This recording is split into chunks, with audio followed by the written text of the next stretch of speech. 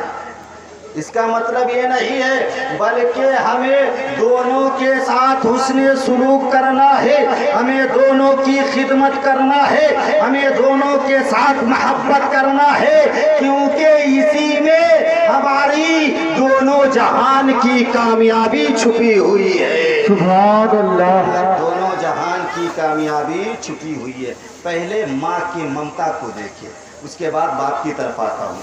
لیکن ماں کی ممتا بہت بڑی ہوتی ہے۔ جب ماں اپنے بچے کو پریشان دیکھتی ہے تو تڑپ جاتی ہے۔ جب ماں اپنے بچے کو بیماری کی حالت میں دیکھتی ہے تو بے چین ہو جایا کرتی ہے۔ جب ماں اپنے بچے کو مصیبت کی حالت میں دیکھتی ہے تو بے قرار ہو جاتی ہے۔ کیوں؟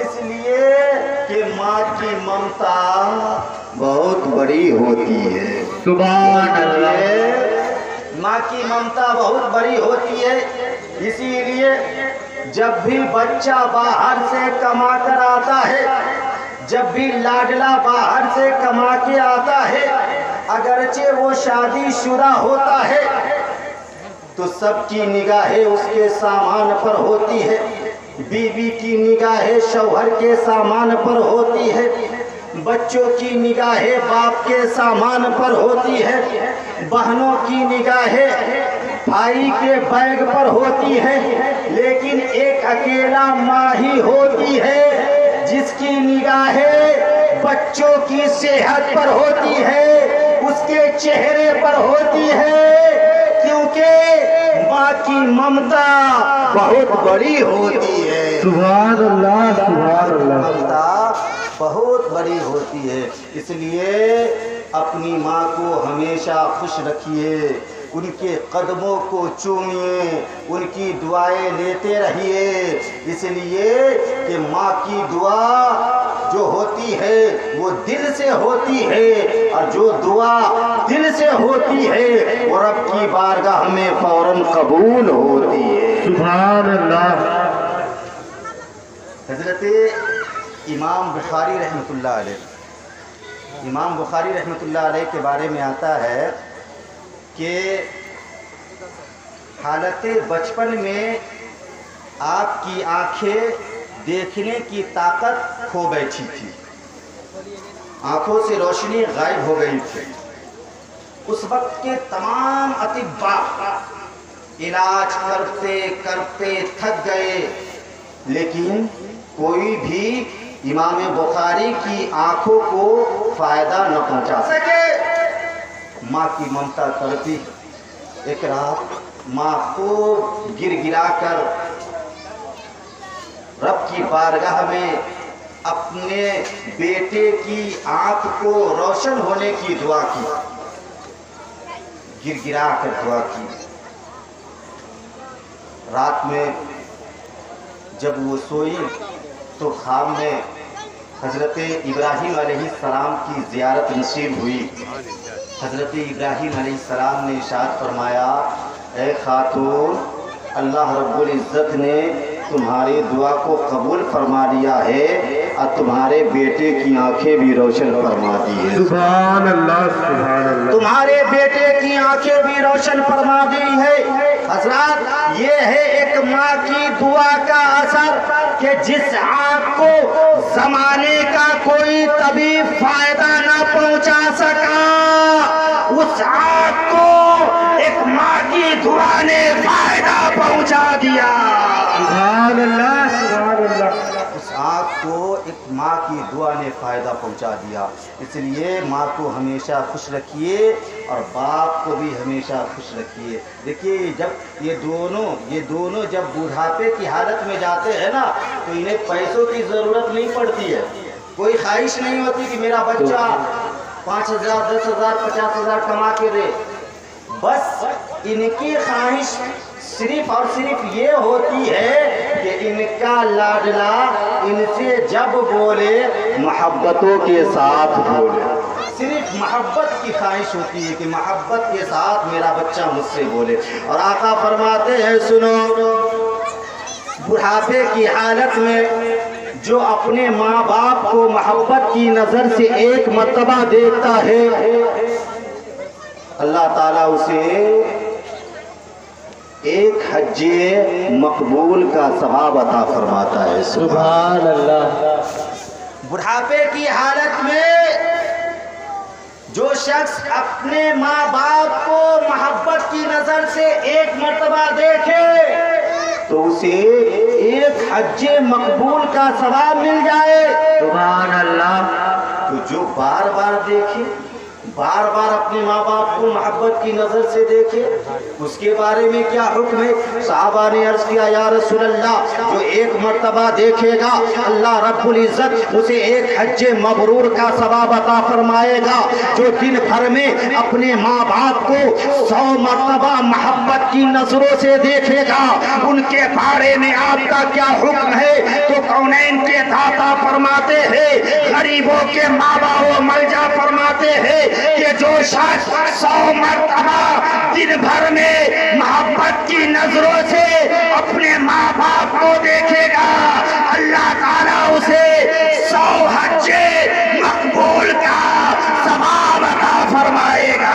نعرہ تکبیر. اللہ اکبر. نعرہ رسالت. یا رسول اللہ. مسلک اعلیٰ حضرت. زندہ باد. مسلک اعلیٰ حضرت. زندہ باد. علامہ مولانا محمد شمشاد رضا قادری صاحب قبلہ.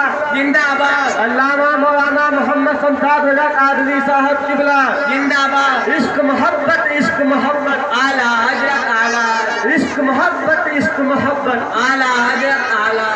نعرہ تکبیر. اللہ اکبر. نعرہ رسالت.